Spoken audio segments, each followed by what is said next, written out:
Bueno, esto es Creativo Reactivo, un podcast que arranca con la necesidad de contar lo que hacemos en el audiovisual por gente que trabaja en el audiovisual. Y quiero presentar a una amiga, a una actriz maravillosa, con un corazón generoso, con una disciplina, con un rigor. Quiero que demos la bienvenida a Andrea Gómez, por favor. ¡Andrea! Ay, Fabi. Es la verdad, Andrea, es la verdad. Fabi, gracias. Sí, es la verdad, a mí también me Y nuestra siguiente invitada, la reina de este país, multifacética, rigurosa, disciplinada. Sí. Muy disciplinada. De las actrices más disciplinadas que he conocido en el medio. Por favor, un fuerte aplauso a Magida Isa. Rigurosa, muy disciplinada, demasiado disciplinada. Pero es que está bien porque nos falta ese rigor. Y lo hablamos. Sí, sí, sí. Bienvenidas. Qué bueno Gracias. tenerlas por acá. Gracias a ti, Fabi. Qué privilegio estar aquí estrenando. Estrenando de primeras. Imagínate. Esto surge de nuestro desayuno a las 4 de la mañana, Sí. en un set de grabación, incluso contigo, Maggi, ¿te acuerdas cuando fui a ver el Bolero El Rubén? bolero que hablamos un rato de esto, sí. Porque sí siento la necesidad de que nos demos el espacio nosotros como artistas. Yo siento que las otras casas o países, cada vez que hacen una producción audiovisual, como que se dan el valor, pero nosotros no, nosotros nunca hablamos y no acercamos al público lo que estamos haciendo. Y esto es un poco creativo reactivo, como que entendemos nuestro valor como artistas y cómo nos desarrollamos en el medio y las dificultades también que tenemos en el medio, ¿no? Entonces, sin dar más vueltas, yo quisiera preguntarles es, ¿cuándo sintieron ustedes su llamado artístico? ¿Cuándo dijeron, oigan, yo quiero ser actriz o quiero ser artista? La que quiera arrancar. Tú muy chiquita, André. No, yo creo que nací ya. Sí, sí. Sí, yo creo que sí. Porque me empecé a sentir muy cómoda en ese terreno del arte en medio de una edad un poco consciente de lo que uno hace. Pero sabía que en ese terreno estaba muy feliz y muy cómoda. Pero yo creo que yo creo que eso ya existe, hay una intuición, hay un impulso, hay un movimiento dentro que nos permite o que me permitió estar en un terreno artístico desde los 7 años y donde ya ahí me sentía feliz. Creo que ahí fue. Digamos que si te hablo de un momento consciente, podría ser el recuerdo que tengo a los 8 años, 8 años, muy chiquita, en el colegio, mi clase favorita, estudié en un colegio de monjas, y mi clase favorita se volvió la clase de religión, y era porque nos tocaba dramatizar el versículo de la Biblia. Imagínense eso, entonces nos tocaba leerlo en grupos y luego dramatizarlo, pues religión se volvió mi materia favorita, o sea, me parecía el momentazo. Si yo tengo un recuerdo, tengo ese momento. Y ahí dijiste, esto es lo que yo quiero. Pero fíjate, no es de yo quiero ser actriz, no, o yo quiero salir en televisión, no. Es simplemente el movimiento que hay dentro de mí, lo feliz que me siento en ese lugar, interpretando, haciendo, bailando, como que ahí comunicando. Creo que a eso le podemos llamar un poco el inicio, creo yo. Ok, ¿y tú, Maggi? Yo no tomé la decisión hasta muy grande. Digamos que yo crecí en una isla, San Andrés. Ustedes saben que allá no hay teatro, el cine que llega de vez en cuando una película y pues no hay muchas opciones. Yo me la pasaba en la playa descalza.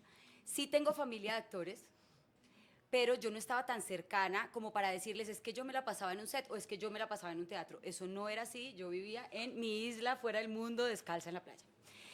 ¿Qué era lo que sí pasaba? Que si en el colegio había baile, yo estaba metida. Canto, tuna, ¿quién quiere estar en la tuna? Yo. Un concurso de lambada, también voy. Hagamos, no sé, la obra de teatro de no sé qué. Yo tampoco era consciente de que yo estaba donde estuviera la recocha. O sea, donde yo pudiera hacer desorden, cantar, bailar. Me metía hasta el reinado, que no tenía nada de reina, pero hasta en el reinado iba. Y así fue toda mi etapa, hasta que me tenía que graduar del colegio y decidir qué iba a hacer para mi vida. Y yo decía, pues yo creo que soy buena para nada. Entonces, ¿qué voy a decidir? ¿Yo qué voy a estudiar en una universidad? O sea, ¿qué quiero hacer? No me iba mal en el colegio, pero no. química no, esto tampoco, no me gusta nada. Entonces dije, bueno, mientras decido qué voy a estudiar, voy a hacer algo que me divierte mucho, voy a estudiar teatro. ¿Será que voy al Teatro Libre? Voy a ir al Teatro Libre a ver si hay algún curso o algo así y me meto mientras decido qué voy a estudiar en la universidad. Llegué al Teatro Libre, vi que era la carrera y dije, bueno, voy a hacer el examen de admisión a ver si paso y me quedo aquí un tiempo mientras decido. Entré al Teatro Libre, pasé el examen, entré el primer semestre y como a la mitad del primer semestre que entendí realmente qué era ser un actor, dije, claro, esto es lo que yo quiero hacer el resto de mi vida, pero fue ya grande. No fue que yo tuviera esto decidido desde antes, ni que yo me soñara con ser actriz, sino que lo descubrí en el quehacer, en el primer semestre de descubrimiento, tomé la decisión, esto es lo que voy a hacer en mi vida y esto es lo que quiero hacer siempre. Pero en el fondo lo sabías, ¿o no tanto? No tanto, no tanto. Si lo hubiera, de pronto si yo me hubiera dado como ese espacio antes, yo me hubiera preocupado por prepararme para ese momento. Okay. Para llegar con más herramientas. No, yo la pasaba, era delicioso. Yo estaba en, bailemos, actuemos. No, ahora toca esto. Yo no sé tocar, pero me aprendo la canción. No leía música, había un montón de cosas que hacía solo porque me parecía súper divertido. Pero no estaba preparada para esa decisión. Lo decidí ahí, en el primer semestre. Ok. ¿Y cómo les llega ya la oportunidad de trabajar en el medio? Yo recuerdo muy chiquita tú, André, Sí. de verte. Llega porque, claro, chiquita. Yo empiezo a hacer todo en el colegio igual y entonces, claro, llaman a mis papás a decirles, o sea, la niña tiene como talento, deberían meterla como a que explore un poco más esa habilidad. Y la que pone foco es mi abuelita, mi abuela materna, y me dice, ¿tú quieres estudiar actuación? Sí, sí quiero. Absolutamente, a los 12 años, sí, sí quiero. Te voy a meter a la Academia de Ronald Ayazo, que era el actor que mi abuela admiraba profundamente. Yo vivía como aún fuera de Bogotá, y claro, la logística de colegio, academia en Bogotá, esto era una locura. En este momento le agradezco a mis papás cómo lograron eso, salir del colegio, correr para la academia, lunes, miércoles, viernes. Y en la academia mi profesor me dice un día, están buscando una niña de tus características y me preguntaron, y yo de acá del salón, yo podría decir que tú eres la indicada para ese personaje, pero tienes que ir a hacer un casting. ¿Será que tus papás te llevan a hacer ese casting? Obvio, mis papás me llevan a hacer el casting, claro que sí. Vamos a hacer, no, ¿cómo se te ocurre que un casting? Si es que tú no vas a empezar a trabajar, si es que tú estás en el colegio, si es que, por favor, llévenme a ese casting. O sea, yo quiero ir a hacer ese casting. Mi papá me lleva al casting y me gano el casting. Y era un casting para una serie, pues que ustedes están muy chiquitos todos acá. Era una productora que se llamaba Colombiana de Televisión, una serie que se llamaba Fiebre, y necesitaban una niña que patinara y que una escena larguísima. Y yo llego a este casting y eran un montón de niñas que sabían patinar divinamente y hacer unas figuras enormes. Y ese era el casting, también tenían que saber patinar. Yo no era muy hábil para el tema de los patines, pero obvio, tú sabes patinar. Claro que sé patinar, obvio. ¿Qué te hago? La flor, la campana, o sea, yo sabía todo. Pero fíjate que desde tan chiquita dije, no me importa si sé patinar, yo me sé la escena. No me importa, yo me sabía esa escena al derecho y al revés. Y ese mismo día en la noche me llaman y me dicen que me gané el casting. O sea, lloré con mi papá. Recuerdo perfectamente que lloramos los dos de la felicidad. Entonces, tú me haces esa pregunta y sí recuerdo la felicidad, que sí quería, por supuesto que quería. Y ese fue mi primer personaje. Ese fue un año maravilloso porque fue en el 93. Yo tenía 13 años. Y en ese año, entonces hago Fiebre y luego llega el casting de Pies a Cabeza, que van a las academias de actuación y a las academias de fútbol, a las escuelas de fútbol de Bogotá, buscando niños. Y entonces yo, claro, fuimos todos los de la academia, los de mi curso, fuimos a hacer el casting a Sempro, todos fuimos. Y esto iba siendo como un coladero. Entonces los que siguen, hasta que yo me vi de última en ese casting, y bueno, y ahí empezó todo. Fue un gran año. ¿Y tú, Maggi, cómo arrancaste en esto? En el teatro, yo arranqué en el teatro. Yo estudié teatro, soy egresada, estudié en el Teatro Libre, después me fui para México y estudié en la Escuela Nacional de Arte Teatral. Hice mi carrera allá, me gradué allá y me quedé haciendo teatro en México. por cuestiones de la vida, me quitaron mi visa de trabajo en México. Esto es una historia de no creer, se la súper resumo, y es que hicieron un sorteo y quitaron visas de trabajo de 500 personas en Centroamérica y Suramérica, y yo caí en el sorteo. Pero Entonces, completamente aleatorio, o sea, aleatorio, sin saber qué hacías ni nada. Había gente de Perú, de no sé dónde, de Argentina, de Brasil, y quitaron visas de trabajo porque pues estaban tomando decisiones en migración así. Yo caí en ese sorteo, pasaron muchas cosas, tengo que regresar a Colombia obligada en menos de un mes. Ya llevaba 7 años en México y me dedicaba solamente a hacer teatro profesional. Y llegué aquí y después de tanto tiempo de estar fuera, yo decía, ¿y aquí qué? O sea, ¿ahora cómo empiezo? Porque pues igual la gente con la que había hecho teatro ya tenía sus grupos, todo el mundo estaba como encarrilado haciendo sus cosas, su vida profesional, y yo no tenía como lazos con nadie. Y Luis Felipe Salamanca, que ya nos conocíamos años atrás, gran escritor de este país, él estuvo en México escribiendo, yo lo invitaba a mis obras de teatro y bueno, teníamos ya un lazo. Acababa de escribir Pocholo y esa telenovela la iban a hacer en Caracol Televisión, y él supo que yo estaba aquí de nuevo, además de la manera en que llegué, que para mí yo estaba devastada. Digo, como voy a dejar mi vida de 7 años en 15 días y llego aquí sin nada, no tenía plata tampoco para pagar el exceso de equipaje y traerme todo, sino dejé todo, regalé todo y llegué con una maleta otra vez así, ¿qué hago? Y Luis Felipe les pidió que me hicieran casting para un personaje de esa telenovela. Hice el casting y comencé en Caracol gracias a Luis Felipe Salamanca, que fue mi angelito de la guarda, y yo nunca había hecho televisión, era una actriz de teatro. Y ya grande empecé a hacer teatro, digamos, grande profesionalmente, digamos, no estaba tan chiquita como André. no, un momento, pero tan chiquitas, ¿cuánto? ¿Cuánto tenías? 20,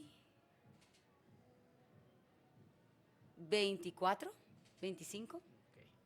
25 años. Y empecé en Caracol en esa telenovela de Luis Felipe. Y le estoy siempre muy agradecida, y de verdad fue para mí como el que me abrió las puertas en ese momento tan difícil. Escribió Las Santísimas, Luis Felipe escribió también Las Santísimas. que fue donde nos conocimos Maggie y yo. Claro. Yo pensé que se conocían hace más para acá, o sea, era más... No, Trabajamos hicimos una juntas. novela juntas y éramos hermanas. Y nos quedamos así, no salimos del personaje, nos quedamos hermanas para el resto de la vida. ¿Cómo fue enfrentarse a un set de grabación de primerazo? ¿Sabes? Porque el set tiene luces, cámaras, un montón de gente que las está viendo, que esperan que todo lo hagan bien, llamado a las madrugadas. ¿Cómo fue cómo ese primer acercamiento al set de grabación? Es que me toca echar mucho tiempo para atrás. Como recordar eso, pero sí, tengo muy buena memoria igual, pero pues sí recuerdo como las sensaciones, muchos nervios, mucha gente en función de algo, por supuesto, en el set, pero sin mucha conciencia mía de lo que estaba sucediendo. Claro, estaba muy chiqui. O sea, yo te podría decir que yo tengo conciencia de mi razón de ser como actriz en Francisco el Matemático, ya grande. De pies a cabeza era delicioso, porque además como éramos tantos niños era un parche, era delicioso. Y a nosotros o sea, era un parche, además era un grupo de niños preadolescentes, no sé cómo nos aguantaron, o sea, se portaron divino. Tengo el mejor recuerdo de Sempro Televisión. Juana Uribe, que era la productora ejecutiva de ese programa. Juana fue fantástica con nosotros, o sea, ella nos consentían un montón, pero éramos niños y éramos insoportables. Y la manera de castigarnos era que nos sacaban de las escenas. Entonces nos castigaban, se están portando mal. Bueno, en esta escena no van. Ah, ese era el castigo, imagínate. Pero efectivo. Efectivo, por supuesto, pero como todos éramos niños, no nos tocaba tanto escenas con adultos, solo con Felipe Noguera, que era el gato, y era el personaje. Entonces la pasaba muy bien, digamos que el set de grabación se volvió un lugar, un territorio donde estaban mis amigos y mi parche. Por eso que hay conciencia de interpretar un personaje, de construir una línea dramática. Esto no existió en ese momento, eso ya llega en Francisco el Matemático, y lo tengo clarísimo el momento. Ya llega mucho después. Entonces, claro, mi recuerdo del set es muy niña y muy divertido igual, muy divertido. En mi caso fue muy distinto, porque pues una actriz muy de teatro y llegar a ser un personaje que tenía importancia en la telenovela y pues yo no sabía nada de lo que estaban hablando, que si la marca, que si el no sé qué, pues, yo como que trataba de hacerme la que sabía, pero no sabía ni un culo. Perdón, acá se pueden decir malas palabras. Puedes decirlo, todo bien. Entonces lo que empecé a hacer los primeros días, como viendo cómo se movía todo, porque pues yo sí había ido a un set un par de veces con mi abuela chiquita, pero es que como no tenía ese interés de saber cómo funcionaba, porque yo no sabía que yo iba a hacer eso, yo nunca le puse cuidado al asunto. Pero ya estando ahí parada, dije, bueno, esto es una responsabilidad. Entonces mis profesores del lenguaje, de qué pasa en un set, eran los cámaras. Entonces yo agarraba, yo les puedo decir, eran Sando, Edgardo, Ay, claro. el ratón, Ratón del fotógrafo. Junco. No, ratón, un camarógrafo. Y ellos estaban ahí, entonces yo, vengan, explíquenme cada vez que el director diga, la marca no sé qué, ¿qué hago? ¿Y qué significa esto? ¿Y qué van a hacer con la cámara? ¿Qué fue el director dijo eso, entonces ustedes qué hacen, eso qué significa? Entonces yo preguntaba a los que me conocen, que algunos acá me conocen, saben que yo todo lo pregunto. Me consta. Entonces, me consta. Entonces yo, ¿y eso qué significa? Y el director que está pidiendo ahí, y entonces, ¿y ustedes qué hacen cuando él dice eso? Ah, y la cámara se mueve así, ¿y eso es un lente o qué es? Entonces empecé, ellos fueron mis profesores. Entonces era, Maggi, que eso significa tal. Y se fueron acostumbrando a que yo preguntaba todo, entonces cada vez que el director llegaba y decía cosas, ¿entendiste todo? ¿Quieres saber algo? No, ya entendí todo bien. Todo clarísimo. Y empecé a entender mucho más de lo que me tocaba, porque no era solamente llegar a la marca o lo que me corresponde a mí, sino que yo quería entender realmente qué hace un cámara, qué hace un director de foto, por qué, qué significan esas palabras que están diciendo, que para mí eran como, no tengo ni idea, todo es muy técnico. Y en esa telenovela, mis maestros fueron los que están en el set haciendo la magia posible. Y creo que eso me parece hermoso porque me enseñó a que esa relación entre los que están en el set con el actor es lo más importante. Claro que el director es muy importante, claro que los que están en ese tiempo móvil, porque había móvil, son importantes, claro, todos somos un equipo que va a contar una historia, pero a mí me pareció fundamental darme cuenta desde tan temprano que mi trabajo depende del cámara, que el camarógrafo y yo tenemos que contar lo mismo si no estoy en la inmunda. Estar conectados. Tenemos que estar conectados y creo que lo aprendí. Creo que lo aprendí y creo que es algo que muchos actores que hacen televisión siguen sin aprender. Como que tú vas y haces tu trabajo y todos trabajan para mí. No es tan así. Para que ocurra la magia, yo puedo querer hacer maravillas, pero si yo no tengo una relación con la otra persona que está contando lo que yo voy a hacer, no sucede. No sucede para el que está viendo. Entonces digamos que ahí fue mi aprendizaje de compararme en un set por primera vez. Fueron arrancando, fueron afianzándose. ¿Sí lo dije bien? Sí, Sí. afianzándose. ¿En qué momento? Yo siento que cuando uno arranca uno todavía tiene los nervios y la inseguridad de sentirse como tal. ¿En qué proyectos se sintieron ya apropiadas del rol artista que tuvieron? Baila, todavía nada. Todavía no. ¿Apropiadas del rol artístico? Sí. Por ejemplo, tú lo dices ahorita como Francisco el Matemático fue un... Una conciencia, claro. Apropiada no, pero apropiada del rol no, pero sí con una conciencia de lo que significa interpretar un personaje, de construir un personaje. Porque claro, ahí es cuando ya la audiencia se conecta con estas historias, entonces lo que yo estoy contando me está conectando con alguien. Y en ese sentido sí está funcionando esta comunicación. Y ahí ya me siento con la necesidad de tener un trabajo, esto es serio, lo que estoy haciendo es importante y es serio, y es especial, porque se necesita de una cantidad de ingredientes que todavía se van construyendo, que se están construyendo y que se seguirán construyendo por el resto de la vida. Pero creo que con cada proyecto que surge, sí encuentro más ese lugar de... esa semilla que uno puede sembrar en el arte con la audiencia en el momento que uno se conecta. Pero apropiado, yo creo que eso va a ser en el transcurso de la vida, porque ese personaje de actriz a veces se cae y a veces uno siente que no está funcionando y a veces siente uno que esa comunicación está interrumpida por muchas cosas. Entonces creo que es una construcción, la vida artística se construye a través de los años y hasta, Sí. hasta la muerte, yo creo.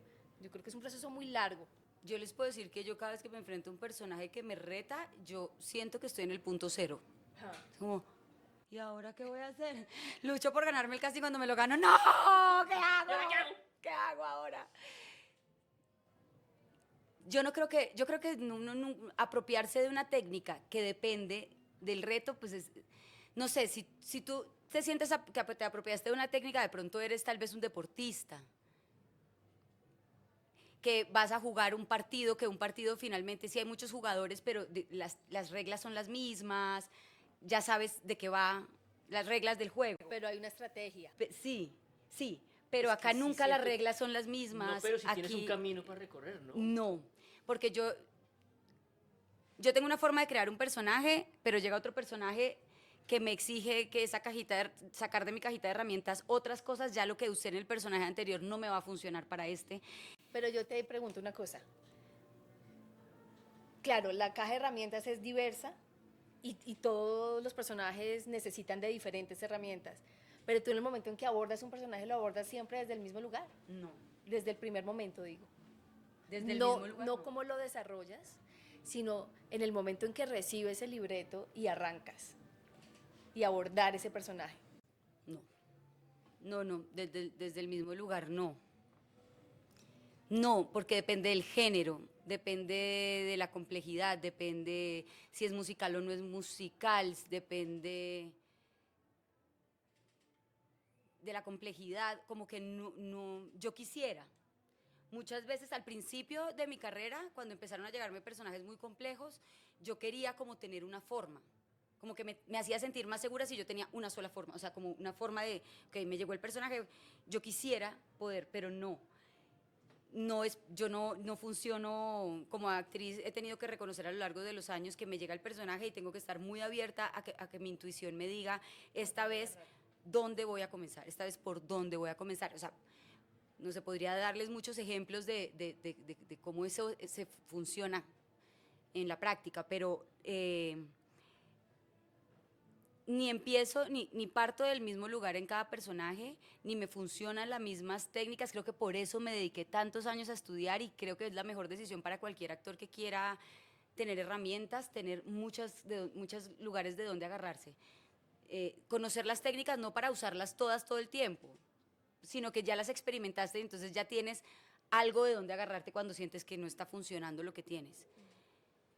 Y eso lo hace a uno un actor más inquieto, y creo que más versátil, porque uno se manda al vacío y hace las cosas de manera diferente y puede que el resultado no sea tan cómodo para uno, pero pueda ser interesante también. A veces desde la incomodidad nacen cosas muy interesantes en un artista. Y el hecho de no saber todo te hace estudiar más, que creo que es lo que yo he sentido que me ha exigido esta carrera. Es como, pucha, cuando ya siento que lo tengo es como que llega un reto más grande y digo, Dios mío, ¿y ahora qué voy a hacer? Necesito aprender tal otra cosa que no sabía. Pero es la magia también un poco esto, ¿no? De no quedarnos siempre en el mismo lugar, sino que nos busca encontrar La otros inquietud, caminos, la inquietud, la forma de encontrar. Y la intuición que te dice, ahí ya está cómodo, pilas ahí, que ahí no se puede quedar en ese terreno que ya está fácil, que ya se lo sabe, ya se sabe ese tono, ya se sabe esa manera, ya se sabe ese truco también, ese truco del drama o ese truco de la comedia, ahí ya, y hay que salir corriendo de ahí.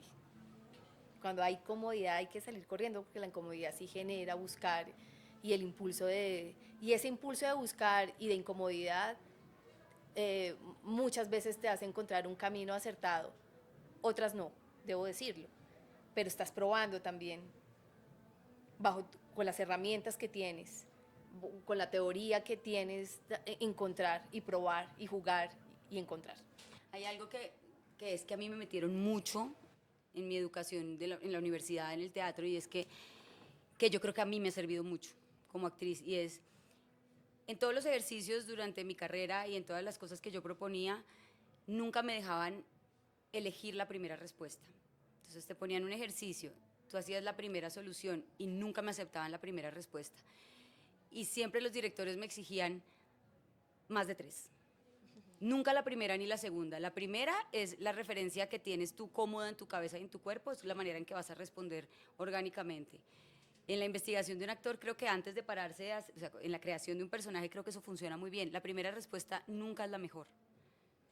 Puede funcionar, pero no es la mejor. Entonces voy a buscar una segunda. La segunda la busqué con miedo porque sé que la primera es cómoda. Entonces la segunda tampoco es. Busquemos una tercera que seguramente ahí está el personaje. Creo que eso es lo que me ha pasado a mí en mi carrera en general. ¿Y lo sueles usar? Esa tercera respuesta. Tercera o cuarta o quinta, sí, porque además después te enfrentas con los otros actores, con el director, con el equipo creativo y te hace buscar de pronto una cuarta o una quinta versión de lo que quieres proponer. Ok. Digamos, en todo este camino, ¿cuáles han sido sus principales retos o lo que siente que ha sido lo más difícil del medio audiovisual? ¿Qué han sentido complejo realmente?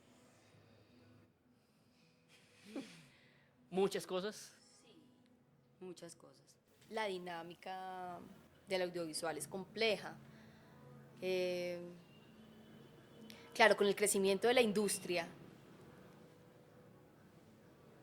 desde que empezaron los canales privados, dejaron de ser programadoras, se convirtieron en canales privados, ya luego vienen las plataformas, ya luego viene toda la virtualidad, nos ha tocado una época de transformación tremenda, tremenda.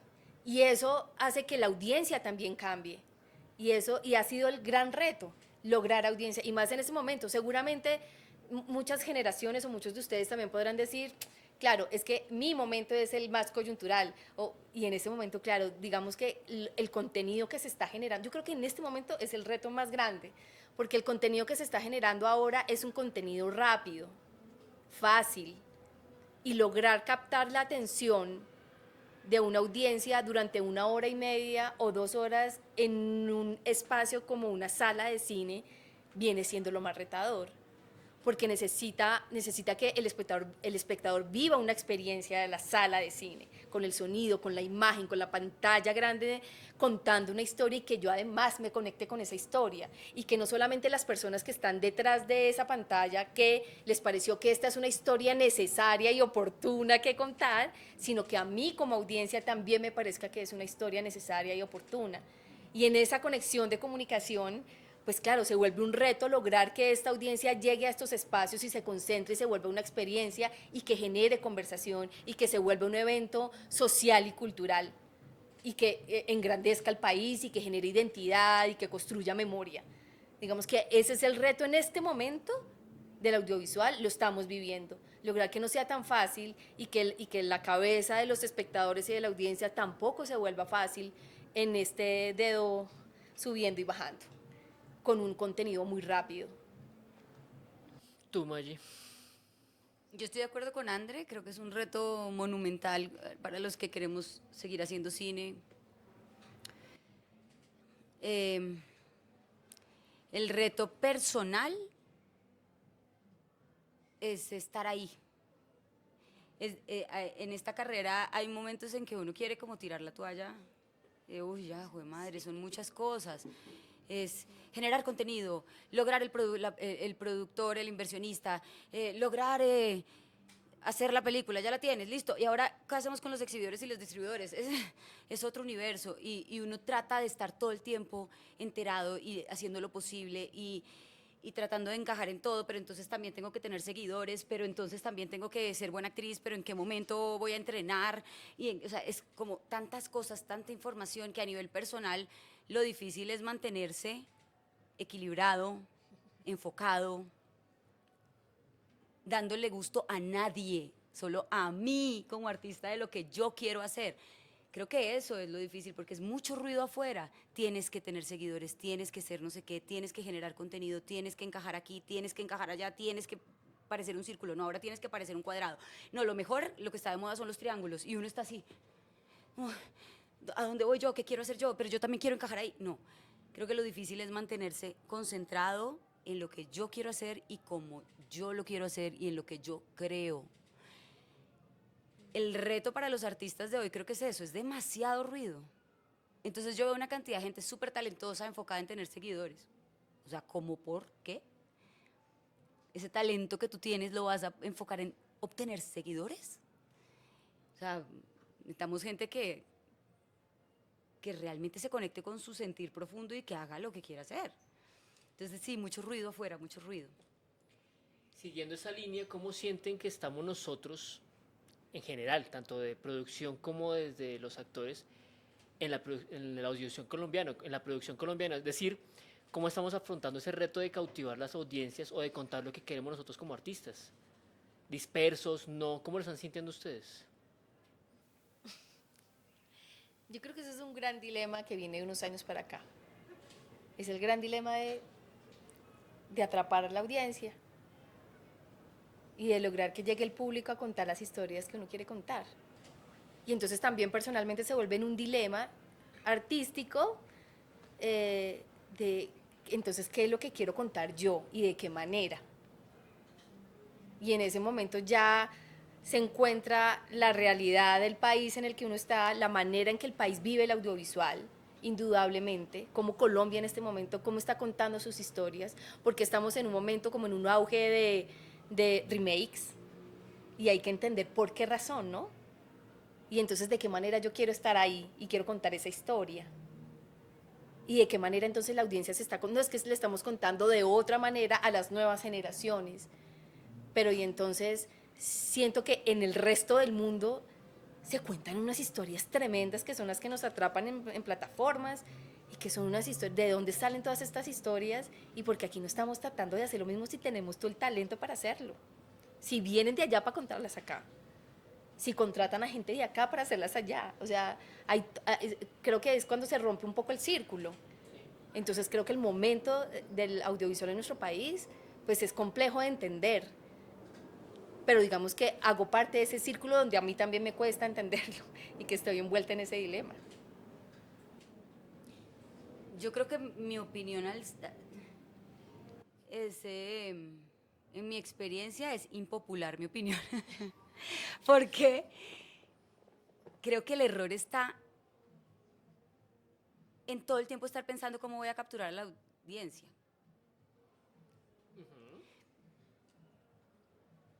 Yo he visto en la historia de nuestra televisión colombiana que cuando la audiencia ha sido grandes éxitos es porque hicieron algo distinto, ¿no? O sea, cuando Betty la Fea fue un éxito, pues es que no habían protagonistas feas. Esto es un ejemplo súper normal que todos tenemos la referencia de Betty. No estoy hablando de una cosa cinematográfica que no hayamos visto todos. Y creo que lo que sucede es que en este afán de estar queriendo entender qué es lo que vamos a hacer para tener audiencia, se nos olvida que el poder está en las buenas historias. ¿Qué tal si nos enfocáramos, que yo sé que esto no me van a contratar como presidente de un canal diciendo esto, ni como jefe de mercadeo y publicidad, porque seguramente les parecerá que eso no es así, pero yo sí creo que ahí es donde está la clave, si tenemos una muy buena historia, porque en Colombia tenemos tantas cosas que contar tan maravillosas, somos un país tan diverso, tan lleno de entraña, de pasión, somos tan expresivos, también tan musicales, con un país con tantas cosas fuertes, incluso dolorosas, desde lo más hermoso hasta lo más doloroso, tenemos todo el espectro para contar historias increíbles, tenemos escritores increíbles a los que no llaman a escribir, ¿sí? Entonces yo digo, si nos enfocáramos en tener buenas historias, tendríamos a la audiencia. No hay cómo no, tenemos muchos ejemplos a nivel nacional en películas y en telenovelas y en series que cuando está bien escrito y es una buena historia, es un gran éxito. No sé, yo no estoy tan de acuerdo con lo de Maya. No, pero Sí, yo estoy sé. de acuerdo con lo de Maggi. Yo sé, nadie está de acuerdo generalmente. Maggi, yo estoy yo de lo acuerdo he dicho contigo. varias veces y no mucha gente está de acuerdo. Yo sí estoy de acuerdo. Creo que sí hemos tenido la oportunidad de contar, creo que es esa fórmula mágica que todavía no sabemos, y es que podemos tener una historia maravillosa, pero la audiencia por alguna razón no se conecta. Y tengo miles de ejemplos también.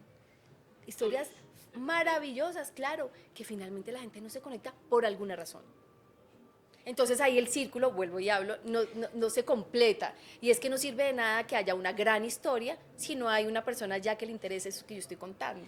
Pero yo creo que en el audiovisual no es tanto que no esté la persona ya, es que no está la publicidad, ni el distribuidor, Claro, ni ese el es otro gran tema, exhibidor, claro, o no lo claro. compró la plataforma. O sea, Claro. digamos que El depende de círculo, terceros. claro. Sí, el círculo es mucho más allá. Sí.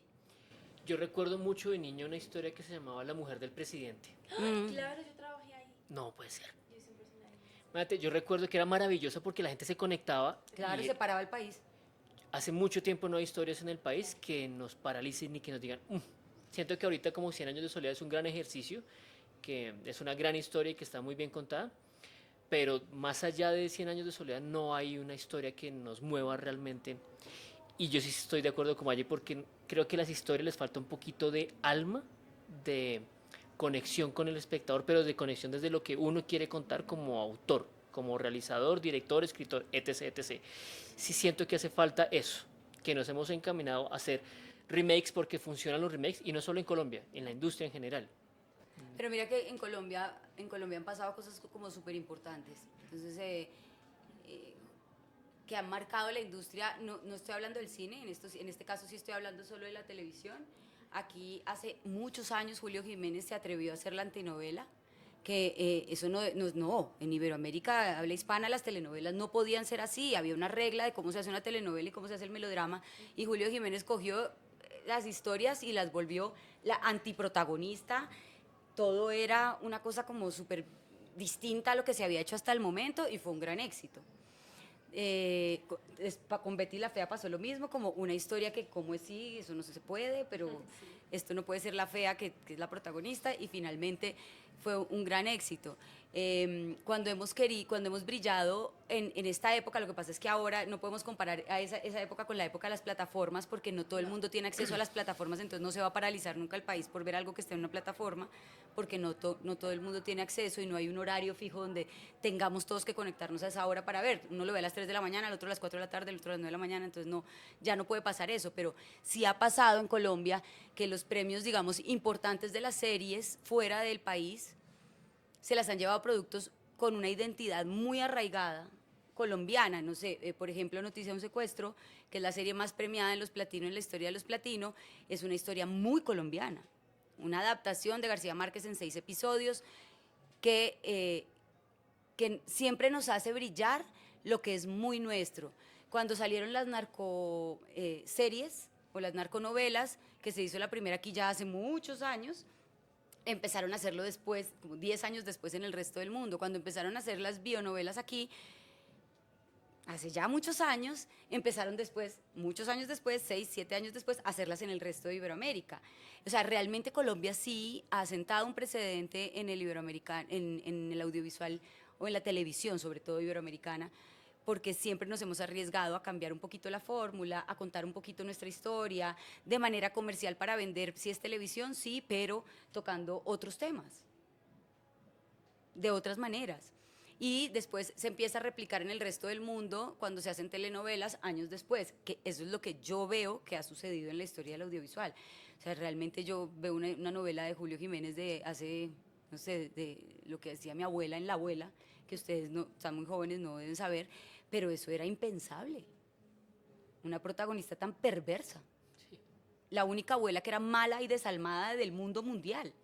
Qué maravilla. Entonces, es una cantidad de cosas que nosotros nos hemos arriesgado en Colombia a hacer y a contar cosas que pasan en este país que parecen inverosímiles, pero es verdad, que suceden y que por eso brillan en el resto del mundo. Maggi, y en este orden de ideas hay algo a mí que me inquieta mucho, y es que si somos tan buenos haciendo tele, porque lo somos, hacemos cosas muy interesantes, ¿por qué con nuestro cine no logramos trascender un poco más? ¿Qué estamos fallando? ¿Qué sienten ustedes en su opinión que el cine colombiano no está trascendiendo? Ay, Andrés, yo hemos hablado de este tema tantas veces. Por eso están acá. Sí. Seguimos tratando de averiguarlo. Yo creo que a mí me cambió la opinión desde que hice producción de El Bolero de Rubén. O sea, estar en el equipo de hacer la película posible desde el principio hasta el final. desde el día que Mazo me dijo, quiero hacer El bolero de Rubén, que era una obra de teatro en película, y yo dije, listo, hagámoslo. Fue madre, ¿por dónde comenzamos? Hasta el día de hoy. Es que es tan difícil hacer una película en este país y tan caro. Y no tenemos lo que necesitamos como gremio para hacerlo un poco más fácil. Es decir, ya te costó un hígado encontrar el inversionista y hacer posible tu película. Gracias a Dios tenemos la ley de cine y eso nos ha ayudado a poder producir un poco más anualmente. Todas las leyes que nos ayudan con los impuestos y demás. Pero después tienes la película y viene el gran rollo de la distribución y la exhibición. Y ahí sí estamos como súper desamparados porque aquí no hay una cuota de pantalla para lo nacional, no tienes nada asegurado, no puedes pedirle a una persona que te ponga en salas simplemente por ser una película colombiana, no tenemos ningún derecho, creo que necesitamos legislar algo a nuestro favor que nos permita tener el derecho a estar en una sala. Es que hacemos un montón de películas al año que no son exhibidas, que nadie puede ver. Hacemos un montón de películas que les dan 2 días en una sala. ¿Quién va? Ni el voz a voz alcanzan en 2 días. Hacer publicidad o cuando vamos a estrenar una película, lograr hacer publicidad para que la gente se entere que se va a estrenar la película y vaya a las salas de cine es muy caro también. Entonces lo difícil económicamente que es hacer la película, lo difícil que es hacer la postproducción, después tener esa plata para terminar la postproducción y después hacer toda la publicidad para que ojalá Colombia se entere que existe la película y vaya a verla en salas de cine, que ojalá vaya el primer día, porque si el primer día tú no cumples un mínimo de espectadores, la quitan. Entonces no te dan tiempo de lograrlo, o sea, no hay manera. Si tú viste El bolero de Rubén este fin de semana y resulta que al siguiente fin de semana de las 70 salas que nos dieron quedaron 20, entonces ya cuando vas a ir al otro fin de semana llevas a todos tus amigos porque te gustó, digamos, entonces ya quieres ir, el día siguiente ya no está. Yo lo he dicho muchas veces, hay gente que está en contra de lo que yo estoy diciendo y que no está de acuerdo y está muy bien, pero en mi experiencia nosotros somos nuestros propios enemigos en los procesos del cine colombiano. ¿Dónde está la facilidad? Si ya tenemos la ley de cine, si tenemos los incentivos, ¿por qué no podemos lograr que las películas las vean? Es que las películas guardadas no son nada, no hacen documento histórico, no hacen historia en el cine porque no hubo nadie que las vio, a nadie le importa que sea una genialidad o que sea súper divertida si es una comedia, si nadie la vio. Y todo está centrado en 2 personas que tienen todas las decisiones, pero que tampoco son cineastas y no tienen la sensibilidad. Son empresarios que están pensando en números. Entonces, creo que no está bien el camino de lograr una película y tenerla en cine y que el cine colombiano tenga la oportunidad de ser visto. Y no, que es que el cine colombiano no crea audiencia, pues claro, pero es que tampoco dejas que la gente lo vea. Sí, si te das 2 días para verlo. Y los que sí tienen plata para hacer publicidad nos han hecho pensar que el cine colombiano es un género específico, que no sale de ahí, que es una comedia. No, lo que pasa es que, claro, ellos tienen un músculo económico y una manera de ser visible y hacer publicidad muy grande, pero ese no es el único cine colombiano que existe. Hay un montón de películas cada año que pues festivalean de pronto, pero que en Colombia no las vio nadie, pero porque no tenemos cómo. Y ahí estamos todos intentando que nos pongan la película de alguna manera. Sí. En alguna sala y que nos dejen más de un día. Es que más es triste porque el esfuerzo tan grande que es hacer una película de años, de conseguir todo lo que tú dices, para estar solamente un fin de semana en salas. Pero es que son muchas miradas. Digamos que también hay una educación al público, que eso es en lo que venimos hace más de 20 años, en educar al público, en lograr llegar a lugares de Colombia donde no han visto la primera película en pantalla grande. Si podemos contabilizar en cuántas ciudades realmente, cuántos cines hay y si le estamos apuntando realmente a que cada ciudad de Colombia tenga una sala de cine, no lo hay, no las hay. Y en ese sentido también se necesita entonces una política pública donde también haya un incentivo a la promoción de la película, porque claro, gracias a la ley de cine lleva más de 20 años, se han podido hacer tantas películas y le invierten toda la realización a la producción, pero claro, se quedan sin plata para la promoción de la película, que es absolutamente primordial, que es para que la gente sepa que existe esta película. Entonces pueden hacer maravillas, pero si la gente no se entera nos da lo mismo. En ese sentido, claro, debe existir un incentivo para la promoción de la película y que esté destinada a una estrategia de publicidad. Y fue una conversación muy larga que tuvimos con Maggie antes del estreno del Bolero de Rubén. Yo le decía, cuidado con la promoción porque tiene que ser diferente y que sea diferente, ya que Maggie tenía de alguna manera el privilegio de lograr convocar. Y lo digo de alguna manera porque, claro, la rueda de prensa normal que se hace en el estreno de la película puede ser un peligro, porque es lo mismo de siempre y lo más grave aún es bajo el mismo discurso de los esperamos porque es cine colombiano, por favor apóyennos. No, o sea, yo le decía a Maggi, pilas con ese discurso.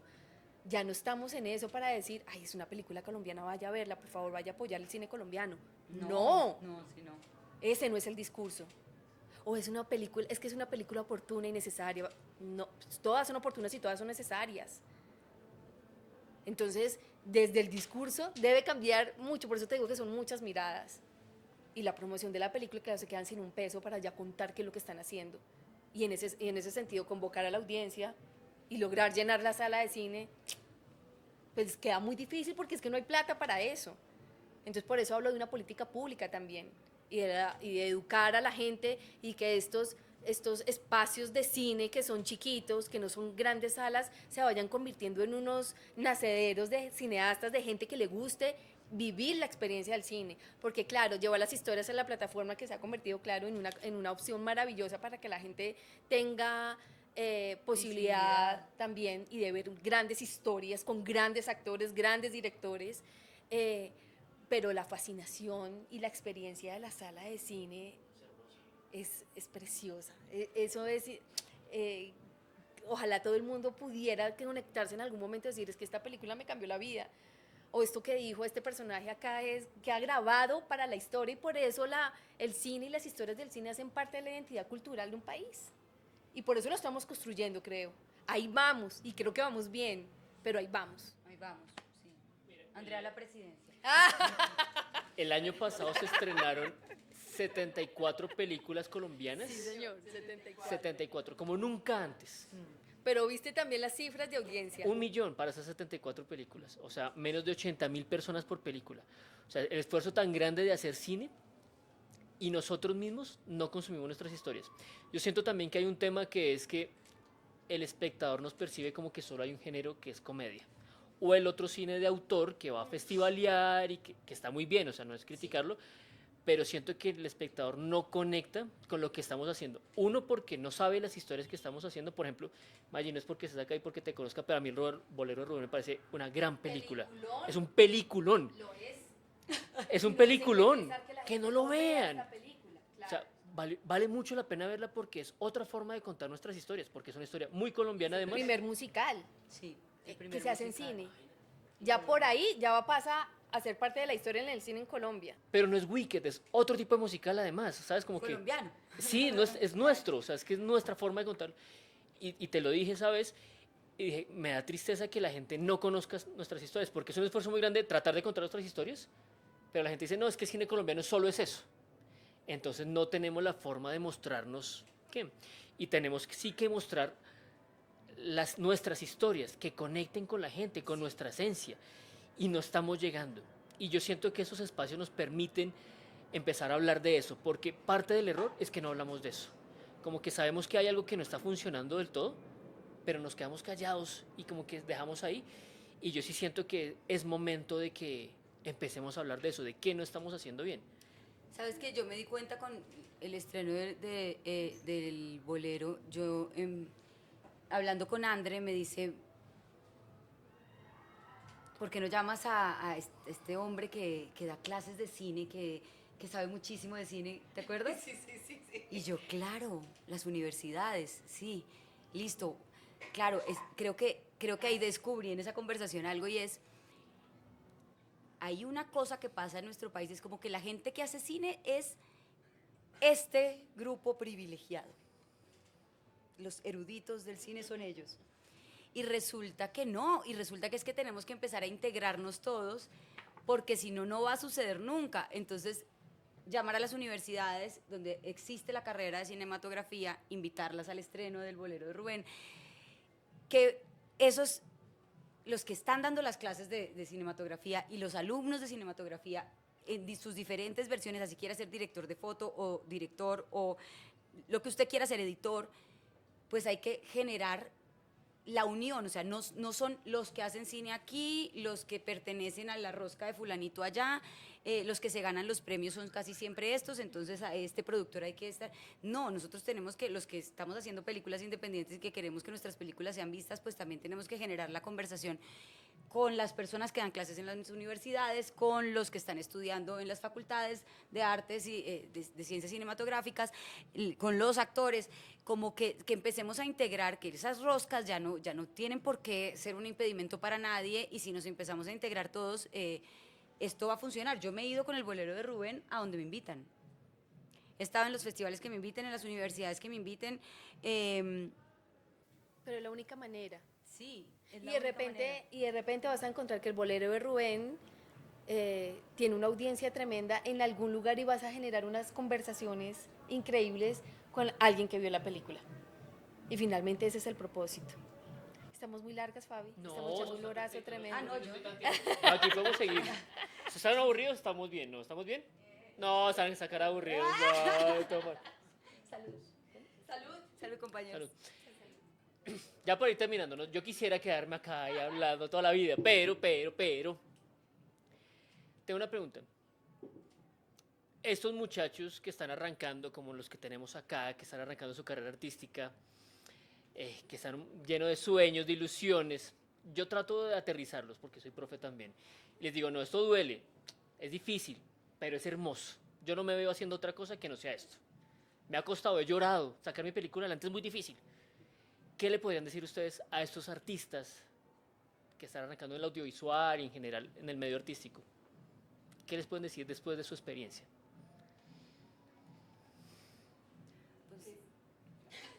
Las dos a tiempo. Hablemos al tiempo. Que es una profesión de largo aliento, de resistencia, de pasión, de conciencia, de voluntad. Y es el querer estar y el querer ser.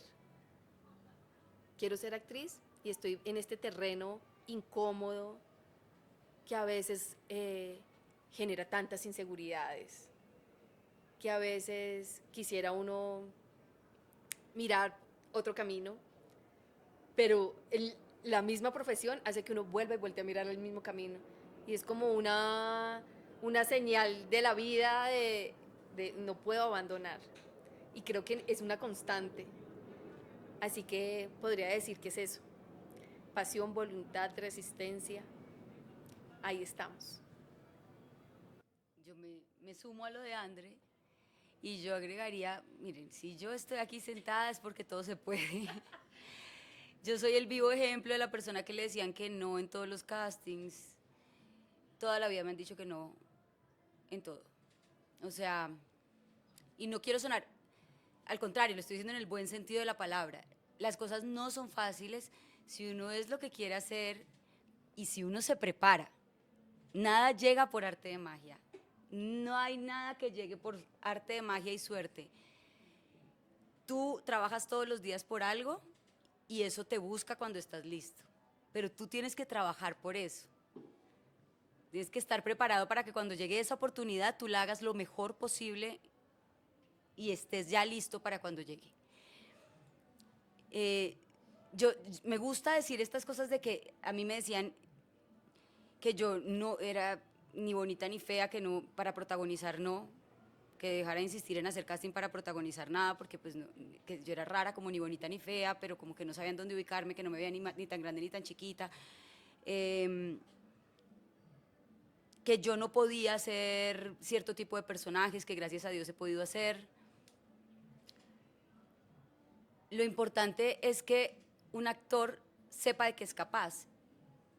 Y eso no se trata de que uno no sea inseguro. Claro que soy insegura, tengo muchas inseguridades, pero yo estudié muchísimo para saber que como actriz puedo lograr eso que me estás pidiendo, pero lo tengo que creer primero yo, porque lo que primero te va a llegar es el no como respuesta.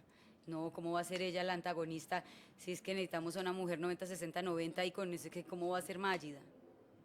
Pero es que no, la protagonista tiene que ser bonita. Pero es que no, necesitamos una actriz que logre llegar de los 20 hasta los 45, 50. ¿Cómo va a ser ella? ¿Y por qué no? Pero es que la que se lo tiene que creer soy yo. La única manera de convencer a los demás es con mi trabajo. Mi trabajo hace la magia no es suerte. Entonces yo quisiera decirle a las personas que están comenzando, aprovechen mucho su tiempo de estudiantes, porque el mejor momento para que después recojas los frutos en el futuro es este, donde puedes estudiar, dedicar tiempo a leer, dedicar tiempo a buscar, dedicar tiempo a estudiar con diferentes maestros, a mirar qué es lo que te sirve de este, qué es lo que te sirve de aquel, a ir al teatro, a ver obras de teatro, a ver actores que te inspiren, a tener referencias, a leer para que tengas un banco en tu imaginación importante, a no quedarte sin herramientas mentales y emocionales, a ver a la gente alrededor, realmente dejar de ver el celular todo el día y ver a la gente alrededor, que es donde está lo que vas a contar. Si ustedes aprovechan muy bien ese tiempo de sembrar, cuando ustedes logren empezar a ser los personajes que la vida y el mundo les va a traer, no hay otra opción sino hacerlo bien, porque estaban preparados. Y no es suerte, es trabajo. Entonces me gustaría eso, y sobre todo en este momento que todo el mundo está tan pegado a estos celulares, que es tan difícil ocupar tiempo está pasando un avión un poco duro. Un avión muy cerca. Pasó al lado. Y eso era lo que quería decir. ¿No? Sí, creo que perdemos mucho. En la generación de hoy es más difícil, porque pierden mucho tiempo en cosas banales y que no son tan importantes, y a la hora que les llega la gran oportunidad, el gran personaje, pues no estaban preparados. Pero es porque perdemos mucho tiempo en cosas que no te permiten sembrar. Tú no puedes estar todo el tiempo metido en un celular si quieres ser un gran actor. Tú puedes estar metido mucho tiempo en el celular si quieres ser un influencer o hacer contenido para marcas.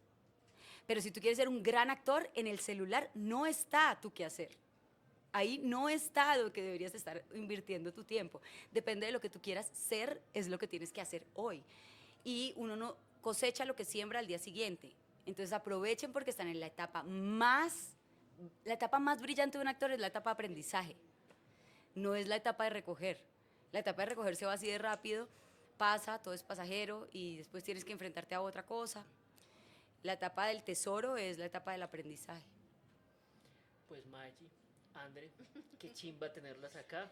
El primer capítulo de Creativo Reactivo. Se fue esto. Y tenemos una espalda. No. ¿Qué ni te Bienvenida siempre.